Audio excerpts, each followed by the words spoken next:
Ayan, magandang umaga po mga master. So bali dito po ay magkakabit na tayo ng kable ng silinyador at saka yung cambio. At saka itong extension na ng manubilo papunta do sa gearbox mga master. Ayan ang ating ikakabit. Ayan, saka yung paa ng 6D14. Kakabit na rin po natin, i-align na rin po natin yung 6D14. Kasama na po dito yan. Alright.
Ayan mga master, bali dito po ay pinadaan natin yung mga kable dito sa baw.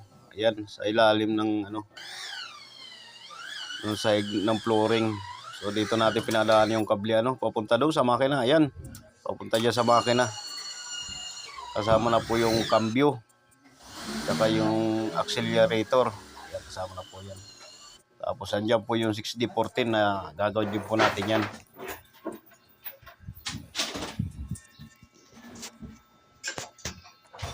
Ayan, shout out dito sa aking katulong, si Makmak at saka si Choy.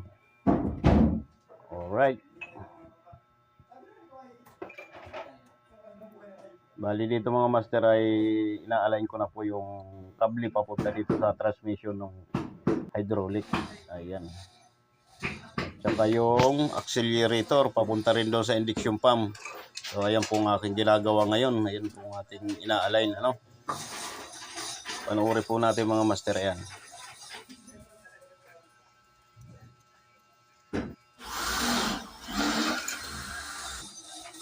Bali binubutasan natin yung mga kahoy para paglulusutan ng kable.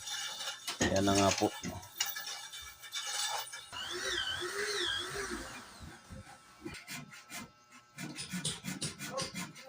Ayan. Kalusot na yung kable niya.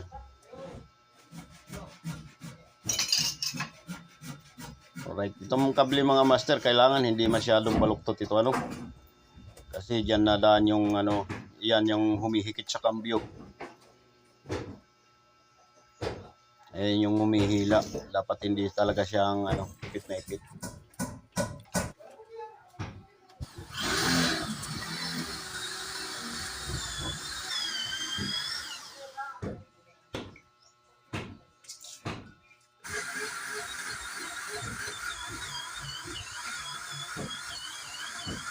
Yan, bukas ulit, panibago.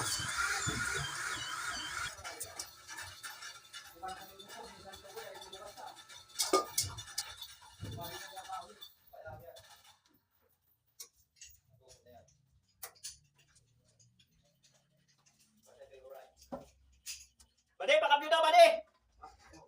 Para tayo makalis na. Oo, yung itim. Bade! Ay, baba! Mamaya pala, baka mabangkay mo ito dyan! Balik mula sa gitna!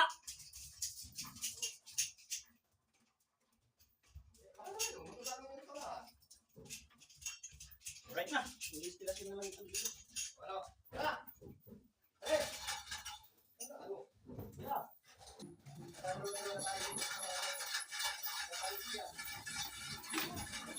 Yan, bali dito naman po, yung induction pump po na po yan, yung accelerator na po ng ating ilalagay dyan, ano. So, bali kakabit ko na lang po lahat yan. Iporma ko na rin po yung kable ng transmission, yung cambio, tapos dito naman tayo sa induction pump. Ayan, naglagay din tayo ng kable dyan, ano, accelerator. Ayan, bali nakakulik po lahat yan sa taas, doon sa pilot house. Ayan. Tapos yung ano pa ba gagawin natin dito, yung gearbox ka pala, ano bila, kukunik din natin doon sa gearbox. Tapos ano pagbaras na ng ano timon, papunta na naman sa hulihan na. Ayan. So bali mga master, ito hanggang ano, ito hanggang umandar ito mga master. Pati yung changer dito na ikakabit na rin po dito sa ilalim. Titistingin din po natin to, papandarin din po natin ito.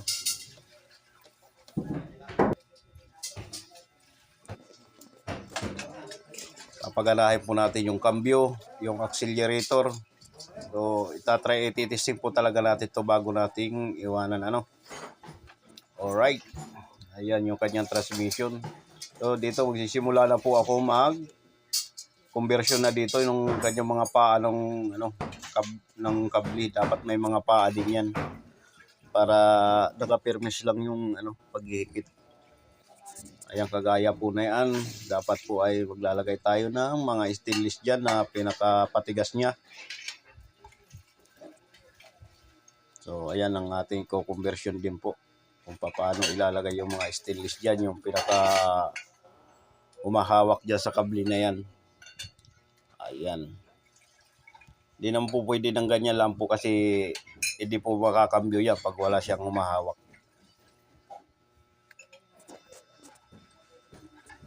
Kailangan mag-conversion pa rin tayo dyan. So ayan, papakita natin mga master kung paano tayo maglalagay ng stainless. Yung pinaka-bracket ng kambyo. Ayan.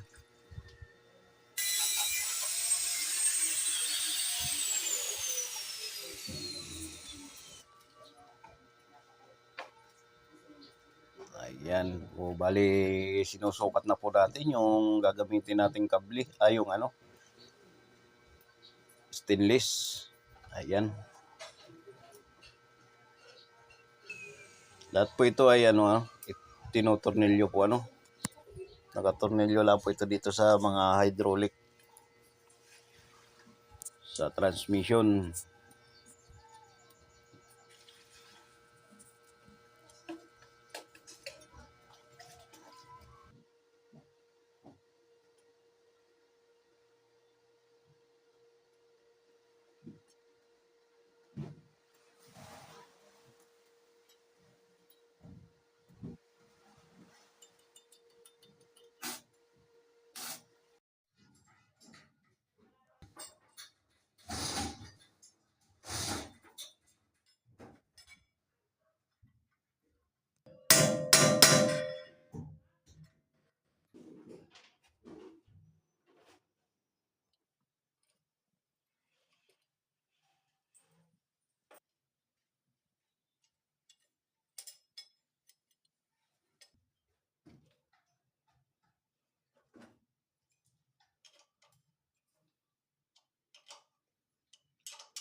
naman.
Ayan mga master. Tapos na itong ating cambio. Ngayon napipinisin natin ang accelerator. Right. Ayan mga master, ito yung cambio. Yan lang. Bali gumamit tayo dito ng ball joint. Ito yung ball joint ano. Napakaliit na bagay na ito nagkakalaga ng mahigit 1,000 itong ball joint na ito. Ito lang. Napakaliit lang, ganyan lang kaliit. Mahigit 1,000 na.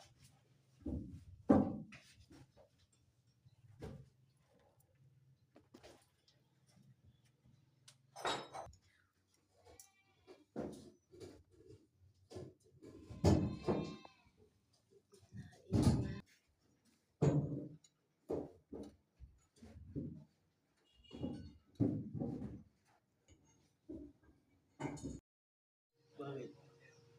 Ha? Bakit naman?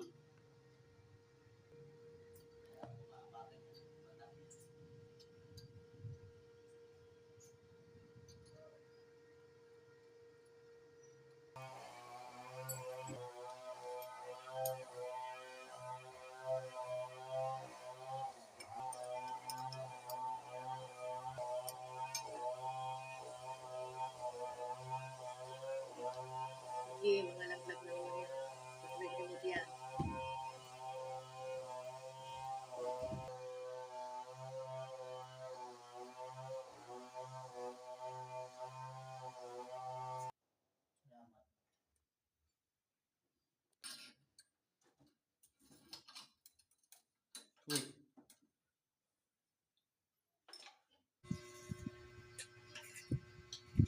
Ito yung mga ay sinasabi ko master yung ball joint. Ayan. Napakalit lang ng ball joint na yan. Ayan. Napakamahal.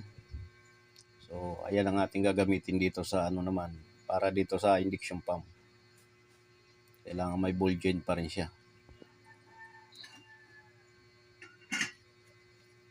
Ayan. Napakalit ng ball joint. Kukulik natin siya sa induction pump. Ayan, ganyan lang yan. Hihilain niya na yung accelerator na yan.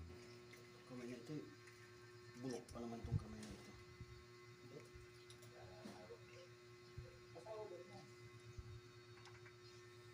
Tapos titingnan natin kung talagang sagad yung hila niya ano.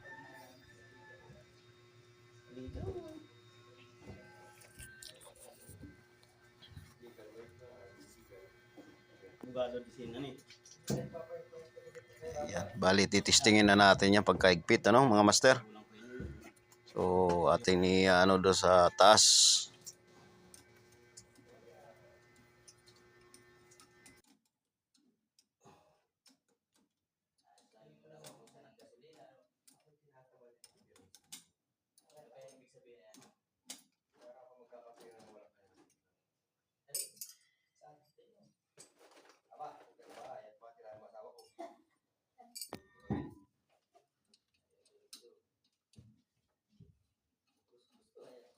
Yan, papatesting natin.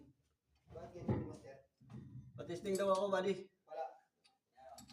Si Linyador, titingnan ko lang kung nasa ka dito.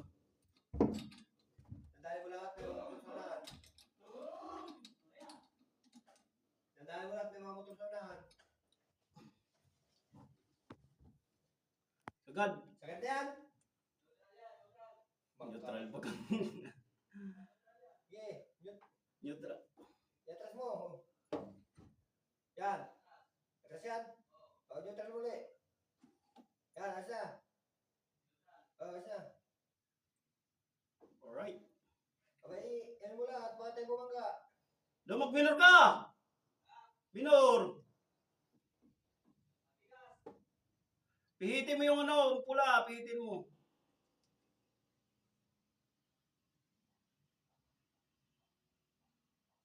Hindi pala pwedeng master yan. Lalagyan mo din ang spray. Bahala na si... Ano dyan? Bahala na si Panungot. Sabihan talaga itong spring.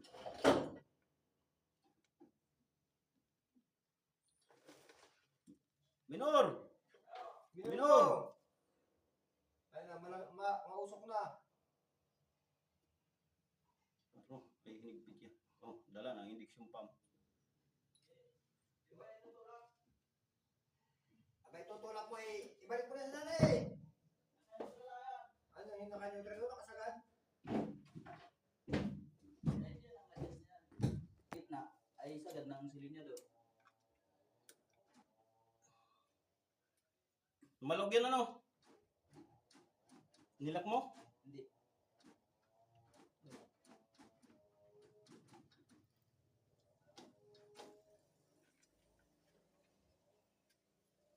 Tingnan nyo dyan kung nag-joint siya.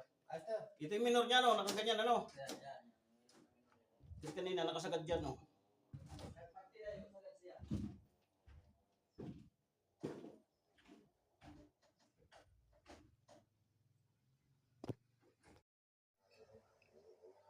Ayan mga master yung ating setup ng cambio ano.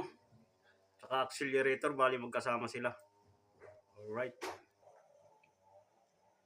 Ayan.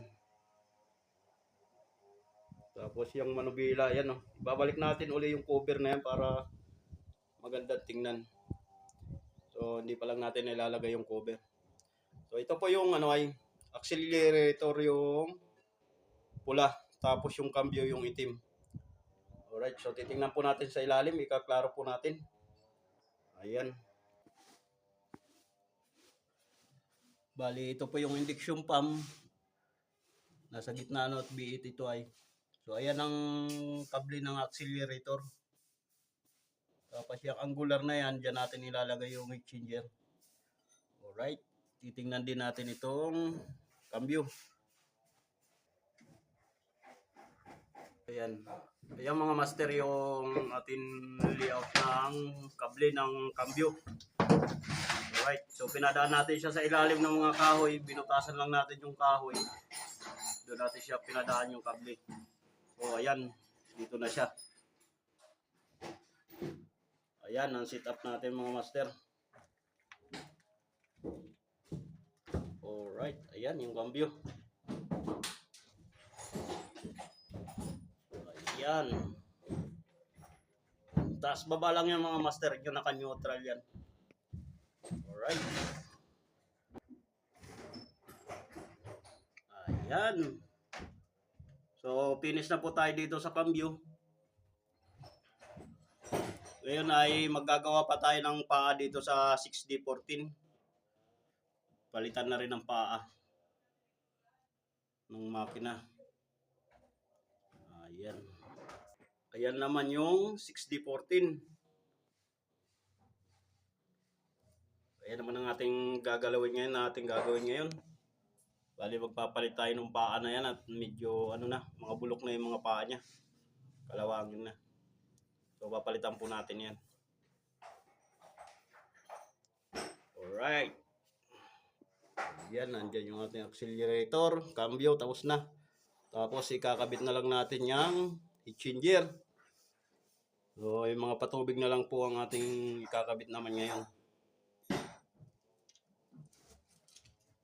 Alright.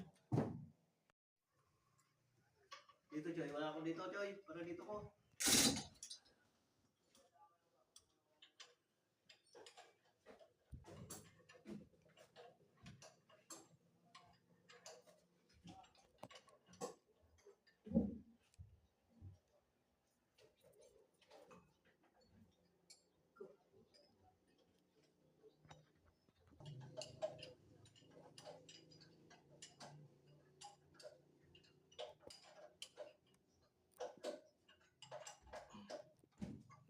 Ako kung may marot, wala pa ikakabit doon sa mga ano. Ah, ito yung sobrang sa mga overhauling gasket.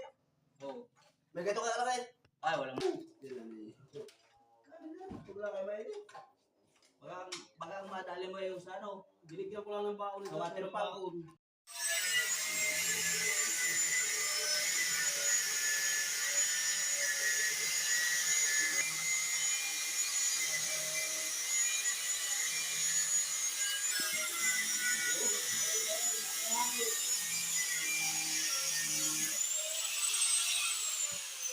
Bakal talaga ng trend eh, ulit ko na eh. May hangin.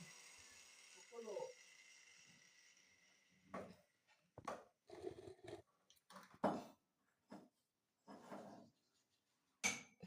So, ito sa tablet yan pag ito lang papatungan.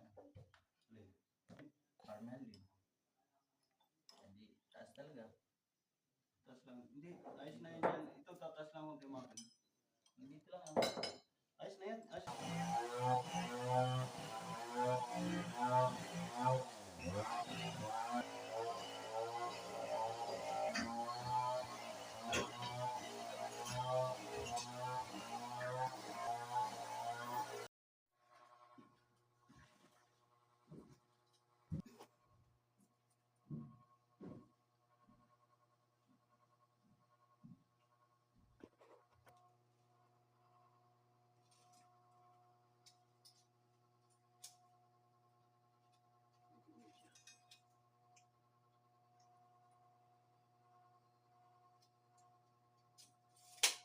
Lagyan mo ng basahan yan para masipsip nito. Hindi ko May matatanggal ko yung red joy. hindi nagtatagas.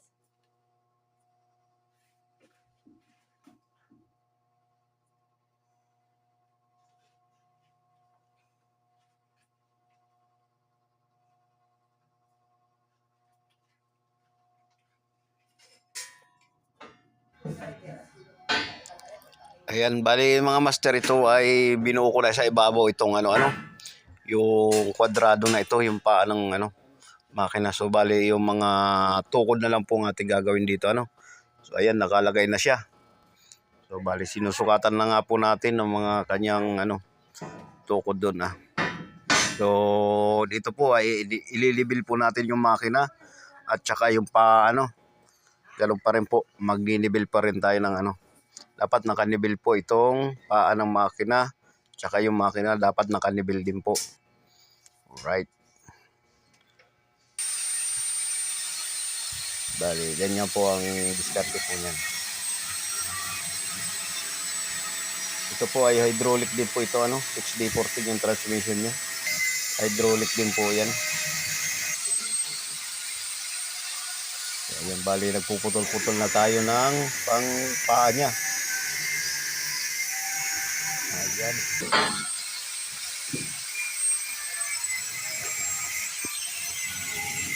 Bali dito mga master sa 6D14, wala na tayong tawag nito yung heat changer. Wala na ito yung heat changer mga master. So, susuplayan na lang po siya natin ng patubig dyan na nanggagaling doon sa BH. Yan, bali may yung kukuha na tayo doon sa biit, doon sa water pump ng biit, papunta dyan sa XD14. So, kukunik na po natin siya doon. Alright.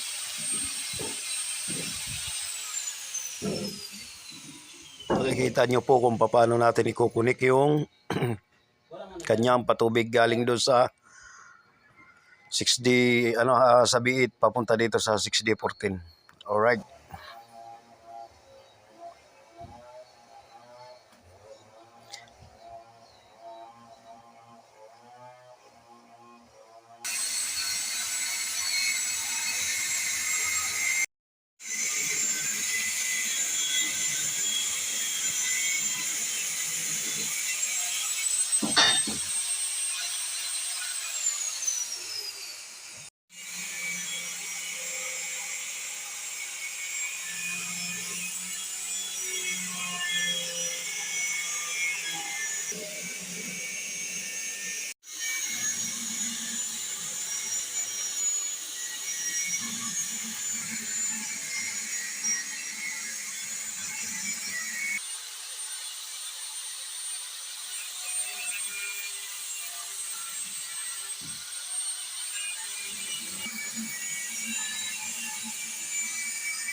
Ayan. Bali dyan, magbubutas naman tayo ng mga angular.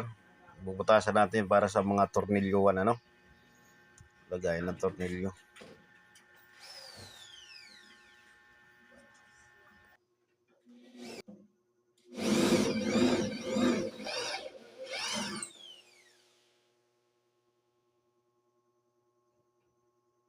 Yung isang baril na po,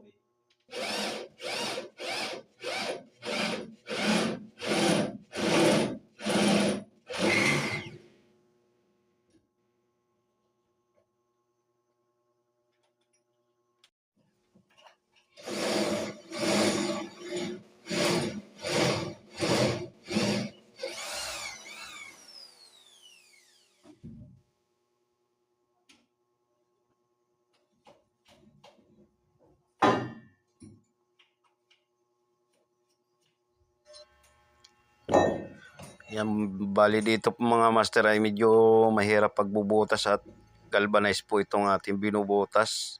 Tapos yung ating ginagamit ay hand drill laang. Kumbaga man ay mano-mano lang po ito.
Ayan, bali dito mga master ay magsisimula na tayo magnibil ng paa ng makina, no? At saka itong makina rin. Ayan, bali.